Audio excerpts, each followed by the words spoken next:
11월 해외 직구 극성수기가 시작되면서 중국발 해외 직구 물량이 폭증하고 있습니다. 10만에서 한 20만 사이 정도로 들어오고 있습니다. 지금 늘어난 직구 물량만큼 불법 물품도 늘고 있는데요. 10만 안쪽에 급증하는 해외 직구, 불법 물품과의 전쟁을 밀착카메라 24시에서 취재했습니다. 수도권으로 배송되는 해상 특송을 담당하는 인천본부세관 특송장. 하루 최소 8만 건 정도의 물품을 처리하는 인천본부세관. 인천항과 인접한 중국 위해 지역 부근에서 출발하는 해상 특송이 반입되는 건데요. 최근 중국의 최대 세일을 맞아서 물량이 폭증했다고요. 한 30% 늘었다고 봐주시면 됩니다. 그때 의심되는 물품을 검사장으로 옮깁니다. 박스를 열어보니까 장난감이 가득한데요. 14세 미만의 어린이 용품. 대체 뭐가 문제일까? 이거는 어린이 안전 요건 대상이에요. 이게 14세 이상이란 표기가 없는 경우 어린이 제품 안전 특별법 대상이기 때문에 요건을 적발해서 요건 대상으로 안내하고 있습니다. KC 인증을 받지 않은 해외 어린이 용품 같은 경우 반입이 금지돼서 통관 보류됩니다. 다음 상자는 기능성 화장품인데요. 문제가 없어 보이지만 단속 대상이라고요. 국내로 반입이 불가한 화장품입니다. 중국에서 오는 물품은 성분이 어떤 건지도 이제 저희가 이게 확실치 않고 그래서 이제 KC 인증을 받지 않은 제품으로 유해 성분, 안전성 등이 문제죠. 식품 검역 대상도 함께 적발됐는데요. 땅콩? 땅콩인 것 같습니다. 이것도 검역이 안 되는 거잖아요. 역시 통관 보류 처리됐죠. 이번에는 오리목입니다. 이게 오리목이에요. 네, 오리목입니다. 중국의 국민 간식으로 잘 알려지면서 최근에 직구가 늘었다고요. 관련 제품들은 즉 검역을 진행하게 되는데 국내 반입이 안 되는 물품으로 즉 적발을 하고 있습니다. 육류 같은 경우 가공 여부와 상관없이 검역을 통과해야만 반입이 가능하기 때문에 역시 통관 보류. 의약품처럼 보이는 게 없는데. 엑스레이상 의약품 은닉이 의심된다는 물품. 그런데 보이지 않는데요. 이때 10만 안쪽에 신발 안쪽에 감춰진 검은 봉지 보이시죠? 봉지를 뜯자 50정이 넘는 알약이 나옵니다. 성분 미상의약품으로 분류돼서 성분 검사를 진행했습니다. 정상적인 포장 형태로 들어오지 않고 이렇게 상자나 의약품 설명서 없이 은닉해서 들어왔기 때문에 어떤 의약품이 정확하게 알 수 없어서 일단 통관 보류하는 겁니다. 화물차에서 검은 비닐로 포장된 물품을 내리는데요. 잠시 후 다른 트럭으로 다시 옮겨 싣죠. 포대자루를 칼로 찢자 하얀 가루가 쏟아집니다. 그리고 그 안에 숨겨진 검은 콩이 보이는데요. 미수입된 서리태죠.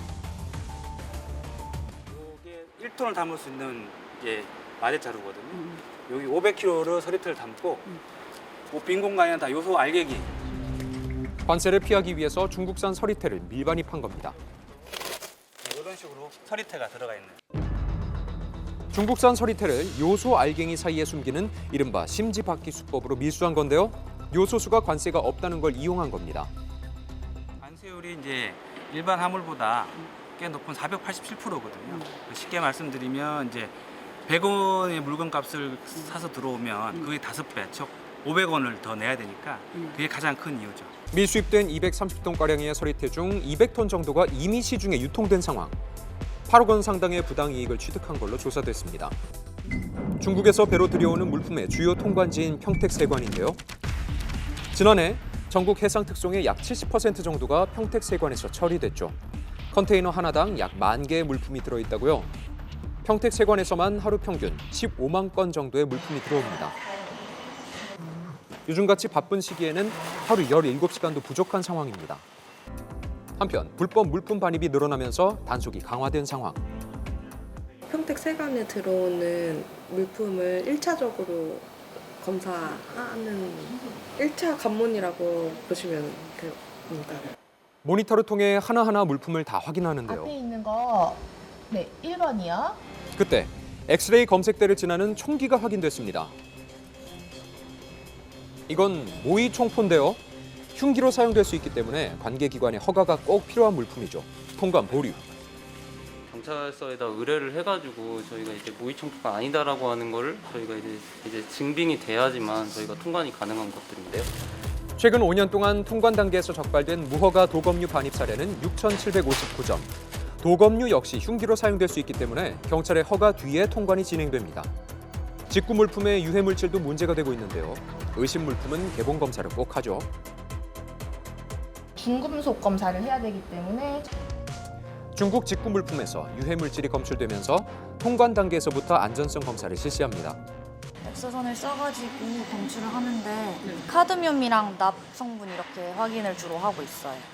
이런 중금속에 노출된다면 심장과 신경계 등 질환에 노출될 확률이 높아지는데요. 카드뮴 기준치가 훌쩍 초과됐네요.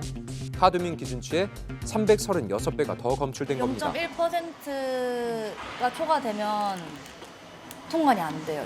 유해 물질이 기준치를 초과하면 해당 플랫폼에 판매 중지 요청을 진행합니다. 그리고 불법 의약품 적발도 늘었는데요. 이제 확인할게요. 엑스레이상 의심 물품의 내용물이 파악되지 않아서 직접 확인합니다. 이건 성분 표기가 없어서 확인되지 않은 상황. 불법 의약품일 수 있기 때문에 식약처에서 지정한 296개의 금지 성분을 철저하게 확인합니다. 4번으로 빼주세요.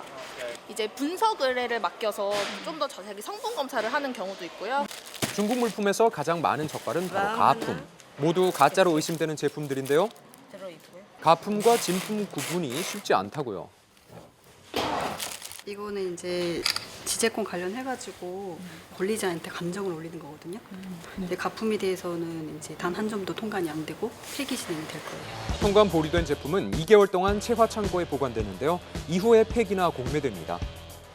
한 3,600건 정도가 이제 의사 표현이었기 때문에 저희가 이제 공고를 하고 공고가 끝나고 폐기 절차를 진행하는 겁니다. 세관 공매는 세관 직원이 감정한 후에 관계자에게 직접 의뢰해서 진품으로 확인된 물건만 진행하는데요. 가품 같은 경우는 폐기 전에 재판매되지 않도록 파손시키죠. 올해 1월부터 지난달까지 해외 직구 물량은 이미 지난해 수준을 훨씬 뛰어넘은 상황. 그중에서 중국 불법 물품 중 가품이 계속해서 늘자 해당 브랜드 관계자가 직접 진품 유무를 살핍니다. 자세히 살펴보죠. 지금 이 제품은 지금 가품이거든요. 정품가는 약 40만 원. 하지만 99만 9천 원이라는 금액이 적혀 있습니다. 이제 택이나 이런 케어 라벨 같은 경우를 이제 확인을 하고 있습니다. 그래서 오타일자나 이제 띄어쓰기가 좀 잘 안 돼 있다던가. 꼼꼼하게 진품 유무를 감정하는데요. 또 다른 브랜드에서도 관계자가 왔습니다. 일주 평균 한 400건 정도 보는 것 같아요. 프로가 가품이에요? 99.9%? 제품의 로고와 글씨체 등 여러 가지 디테일을 통해서 진품 여부를 쉽게 확인할 수 있다고 하네요. 이처럼 해외 직구를 통한 불법 수입이 증가하고 있는 상황. 소비자의 안전을 위한 불법 물품 단속은 계속됩니다.